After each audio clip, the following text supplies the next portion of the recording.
એટલે તમે મારા હરી છો? અરે આ શું બોલો છો? પાપમાં પાડશો તમે મને.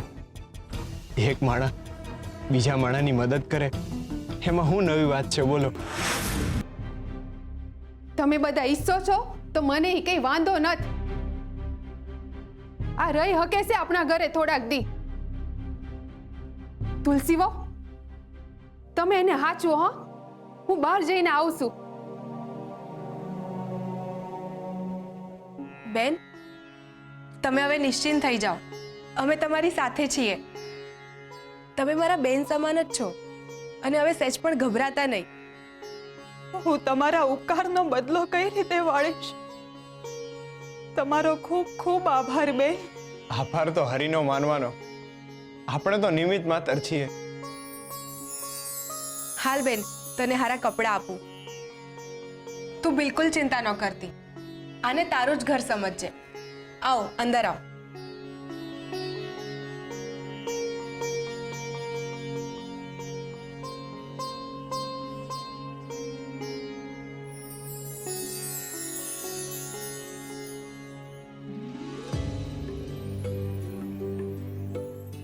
સાંભળો, હા બોલો. મને માફ કરજો, પણ મને તમારું નામ નથી ખબર. ગોરા.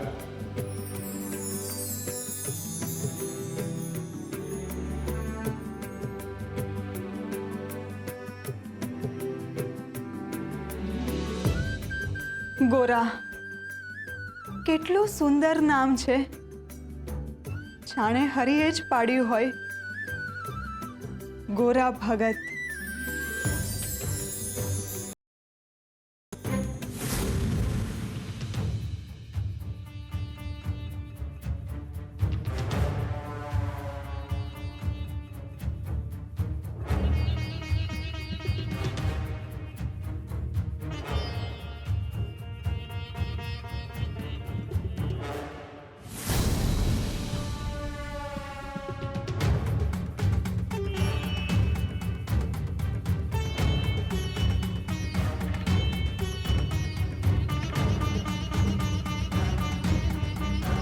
સખરી કાકી, અહીંયા આટલું ટોળું કેમ ભેગું થયું છે? શું થયું છે? ક્યાંક પૂજારી બાપા ગયા કે હું? ના ના, એવું કાંઈ નથી. હમણાં જ વૈદજી તપાસ કરીને ગયા છે. તા અહીંયા શું કરો છો? ઉમરા પર મીઠું કેમ નાખો છો? વૈદજી હું કહીને ગયા છે? હા, વૈદ્ય કહ્યું છે કે પૂજારી બાપાને રક્તપિત્ત થયો છે, એટલે આખા ઘરના ખૂણે ખૂણે મીઠું નાખવાનું છે. હાય હાય, હું વાત કરો છો? પૂજારી બાપાને આવી બીમારી થઈ ગઈ છે? બિચારા બહુ હેરાન થાય છે. એમનો એક હાથ તો હલતોય નહોતો. પણ આ મીઠું નાખવાથી એમનો રોગ મટી જાય સખરી કાકી? મટશે કે નહીં એ તો નક્કી નહીં, પણ આ મીઠું નાખીએ ને તો આ રોગ ઉમરાની બહાર ના જાય. આ રોગ ગામમાં ન ફેલાય ને એટલે આ બધું કરી રહ્યા છે. હું કયો છો સખરી કાકી? આ આટલી ગંભીર બીમારી છે? જો ધ્યાન ન રાખીએ ને તો આ રોગ આખા ગામને ચપેટમાં લઈ લે. આટલો ચેપી રોગ છે આ રક્તપિત્ત? ચેપી તો છે જ, ધ્યાન રાખજો. વૈદ્યજીએ કીધું છે કે એમની પાસે કોઈ આવે નહીં, કન રોગ એમને લાગી જાહે. ના ના, મારે ન જવું એમની પાસે. તમારે નાખો ગુનો ભરી ભરીને મીઠું, પણ આ રોગ બારણાની બહાર ન આવવો જોઈએ. હરે કૃષ્ણ, હે નાથ, મને બચાવજો.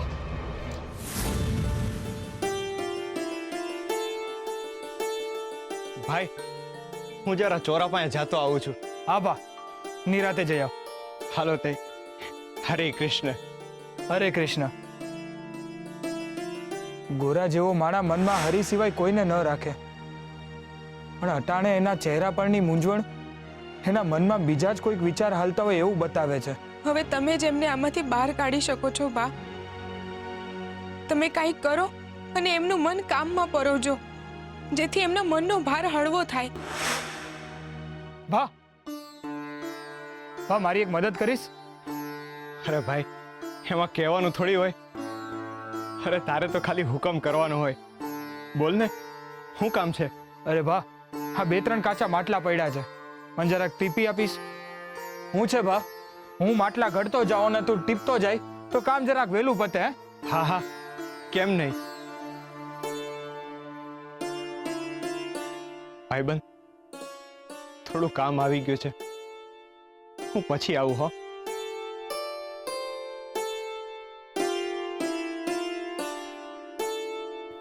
હાલો ભાઈ, તમે માટલા ઘડવા માંડો, હું ટીપવા માંડું. હા.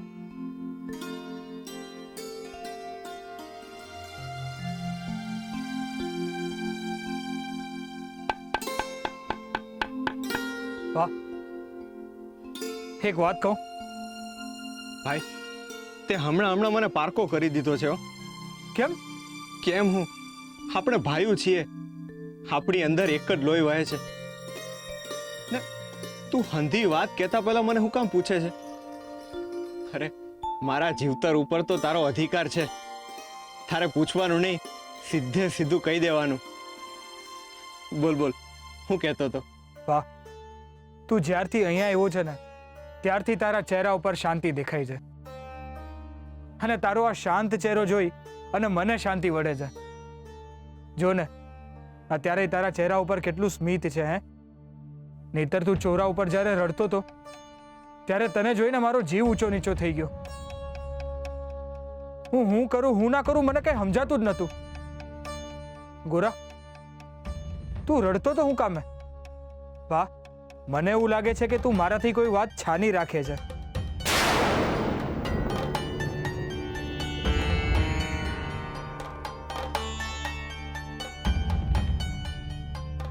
વાહ, બોલ ને, શું વાત છે? ગોરા ભગત, અહીંયા થયેલી ઘટના અહીંયા સુધી જ રહેવી જોઈએ, બહાર ન જવી જોઈએ. જે તે જોયું છે એ તારા હૃદયના કોઈ પણ ખૂણામાં ધરબી નાખજે. જો આ વાત બહાર નીકળી તો તારો જીવ બહાર નીકળી જશે. નહીં, આ વિષય વિશે હું અત્યારે કાંઈ વાત નહીં કરું. વાહ, વાત મનમાં ને મનમાં રહીએ ને તો એ વલોપાત સર્જે. એને વેવા દેવી જોઈએ, નહીતર મનમાં ને મનમાં એ તને મૂંઝવશે. બા, તારી વાત સાચી છે, પણ વાતું શબ્દો જ બની ન થકતા. નહીં, હું અટાણે કાંઈ કહી નહીં શકું. જીદી હરી સાચો સમય સૂચવશે ને એ દી જ હું કહી શકીશ. એટલે નક્કી તું મારાથી કોઈ વાત છાની રાખે છે? બોલ ને બા, મને અજંપો થાય છે. હાય હાય, ધ્યાન રાખજો બાપા, ધ્યાન રાખજો. ગામમાં ભયંકર રોગ આવ્યો છે, ભયંકર રોગ. થોડી ગફલત કરી છે ને તો મોત આંગણામાં નાચશે, એટલે ધ્યાન રાખજો હો. અરે પણ થયું શું છે? કોનાથી ધ્યાન રાખીએ? ખબરદાર, જો પૂજારી બાપાની શેરીમાં પગ મૂક્યો છે તો ઘરમાં પહેવા નહીં દો હો.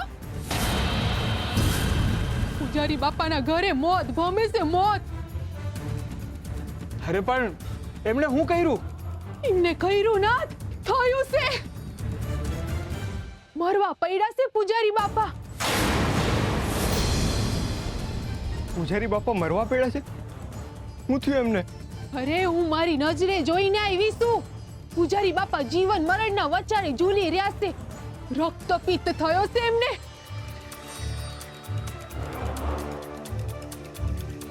એમની ગમે ત્યારે જવાની સ્થિતિ થઈ ગઈ છે. હરે કૃષ્ણ, હરે કૃષ્ણ, હા તમે શું બોલો છો? અરે, મેં આંખે જોયેલું ને કાને સાંભળેલું જ બોલી રહી છું ગોરાબા. પૂજારી બાપાનું આખું શરીર ધ્રુજતું હતું. કહે છે કે પૂજારી બાપાના હાથના આંગળા, પગ અને આખું શરીર ધીરે ધીરે ખરવા માંડશે.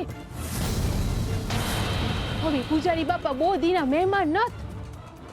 એટલે પૂજારી બાપા કોઈ દી હરિની આરતી નહીં કરી શકે? અરે ગોરાબા, તમે હરિની આરતી તો બહુ મોટી વાત કરી નાખી. અરે, એ તો હરિને હાથ જોડી હકે એમ નત. અરે, હાથ જોડવાની વાત તો દૂર, એ ઘરની બહાર નીકળી હકે એમ નત. અને જો એ ઘરની બહાર નીકળશે ને તો આખું એ ગામ સમસાન થઈ જશે, સમસાન. અરે, હા તો પૂજારી બાપાના જીવનમાં બહુ કપરી પરિસ્થિતિ આવી ગઈ છે, પણ અચાનક આવું કેમનું થયું? એમના કુકર્મના ફળ વળી જેવું કરે એવું જ ભોગવે. પણ આપણે બધાએ ધ્યાન રાખવાની જરૂર છે હો. આપણે કોઈ એમની નજીક જવાનું નથી, હું અટાણે ત્યાંથી જ આવી છું. મારે નાવા જવું પડશે. હું નાઈને આવું છું.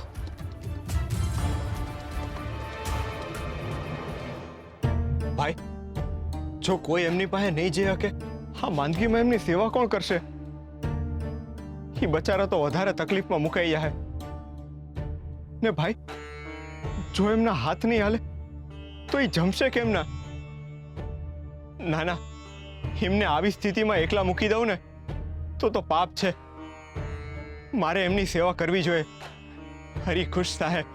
પા, હા તો તારી લાગણી અને ભાવના છે, બાકી આ શક્ય નથી.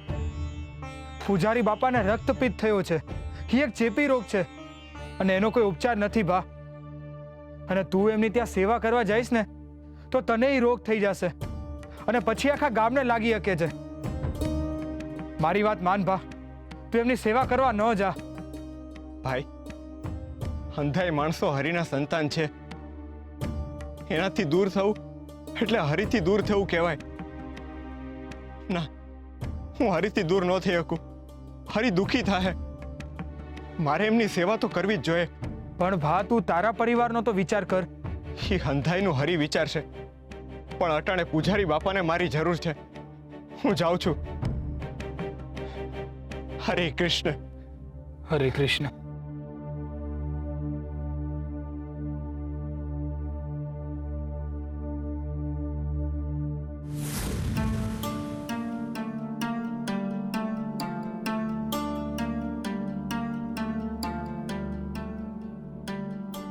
અરે વાહ, મારી સાડી તો તારા પર ખૂબ શોભે છે.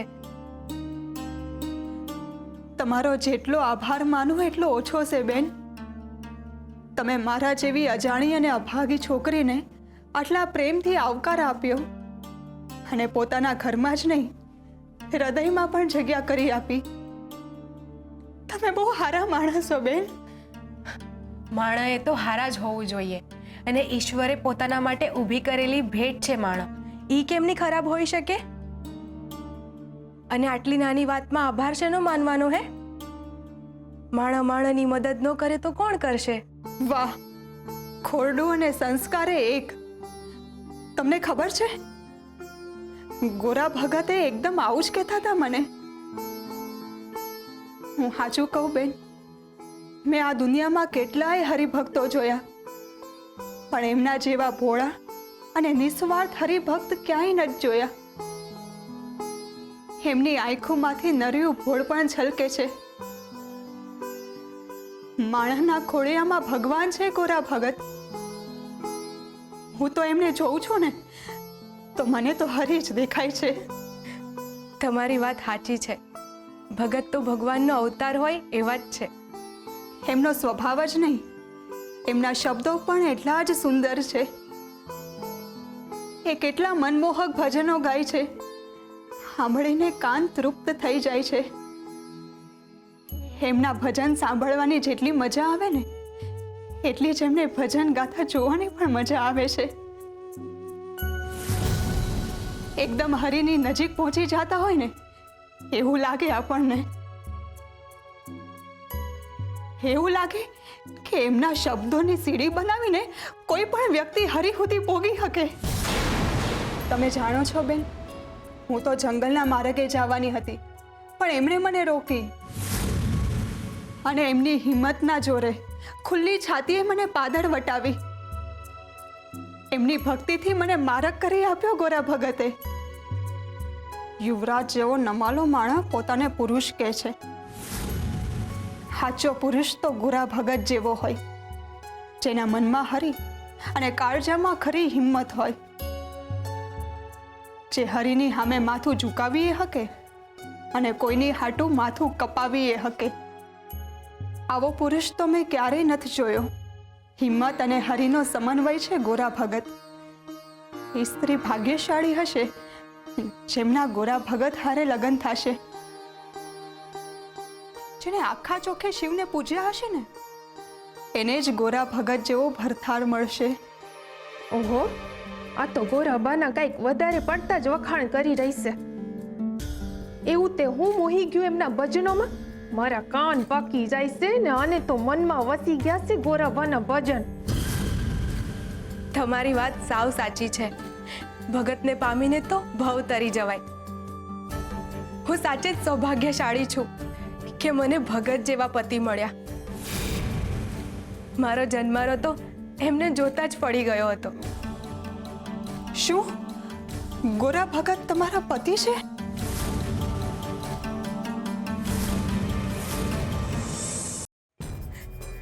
હા, અમારા લગ્નને 4 વર્ષ થયા, પણ આજ દી સુધી એ મારી સામે ઊંચા અવાજે નથી બોલ્યા ને મારી સામે તું તારી એ નથી કરી.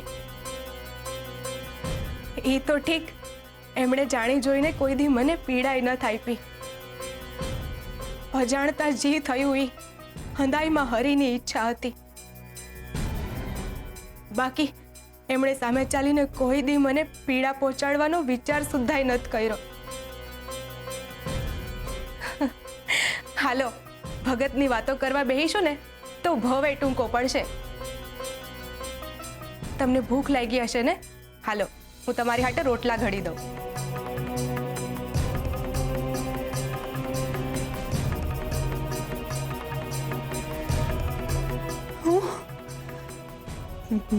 ગોરા ભગત પરણેલા છે?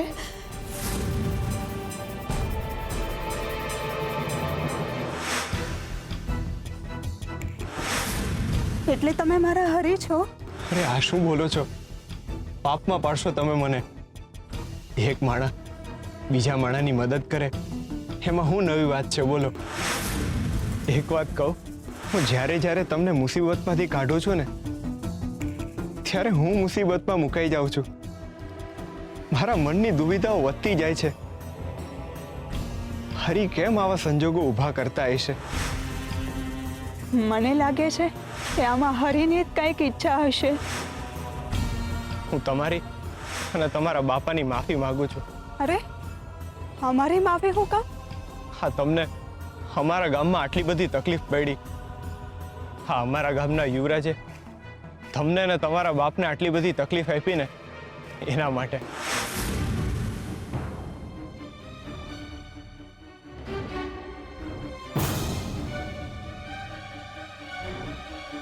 આ હું કરવા જઈ રહી હતી તું ગંગા? ગોરા ભગત તો સંસાર માંડીને બેઠા છે ને તારું મન એમની બાજુ કેમ વળ્યું? માફ કરજો તુલસીબેન, મને આ વાતની જાણ નહોતી. મેં તમારો અપરાધ કર્યો છે. તમે મને મારી નાની બહેનની જેમ રાખી, મને તમારા ઘરમાં આશરો આપ્યો ને અજાણતા હું તમારા જ સંસારમાં તિરાડ પાડવા જઈ રહી હતી. ના બેન ના, હું આવું પાપ કોઈ દી નહીં કરું. મારા આ વિચાર માટે મને માફ કરજો હરી. આજથી મારે મારા મન પર કાબુ રાખવો પડશે. મને સંયમ રાખવાની શક્તિ દે મારા નાથ. અચ્છા, મન પર કાબુ રાખવો પડશે એમ? વિનાશ. કોઈ મનુષ્યના જીવનમાં જ્યારે તકલીફ પડે છે ત્યારે એ એની સામે આવીને ઊભેલી પરિસ્થિતિ અને વ્યક્તિનો નાશ કરવાનું વિચારે છે અને એવા પ્રયત્નો પણ કરે છે. પરંતુ જ્યાં સુધી વિધાતાએ કોઈના નસીબમાં વિનાશ નથી લખ્યો ત્યાં સુધી એ મનુષ્યનો વાળ પણ બીજો કોઈ મનુષ્ય વાંકો નથી કરી શકવાનો. કારણ કે સર્જન અને વિનાશ એ બંને કુદરતના હાથમાં હોય છે અને કોઈ પણ મનુષ્ય ક્યારેય કુદરતની જગ્યા નથી લઈ શકવાનો. તેમ છતાં કોઈ મનુષ્ય બીજાના સર્વનાશની ઈચ્છા સેવે છે, એવા પ્રયત્નો કરે છે અને એને મૃત્યુદંડ આપીને પોતે એનો વિનાશ કર્યો છે એવા વિચારોમાં રાચે છે. સાચા અર્થમાં એ મનુષ્યએ પોતાના જ વિનાશને નિમંત્રણ આપ્યું હોય છે. પોતાના વિનાશ માટે એણે પોતે જ દરવાજા ખોલ્યા છે. એટલે બની શકે તો જીવનમાં કંઈક સર્જવાનો પ્રયત્ન કરવો તો ઈશ્વર મદદ કરશે જ. જે વિનાશનો પ્રયત્ન કરશે ઈશ્વર એનો જ નાશ કરશે.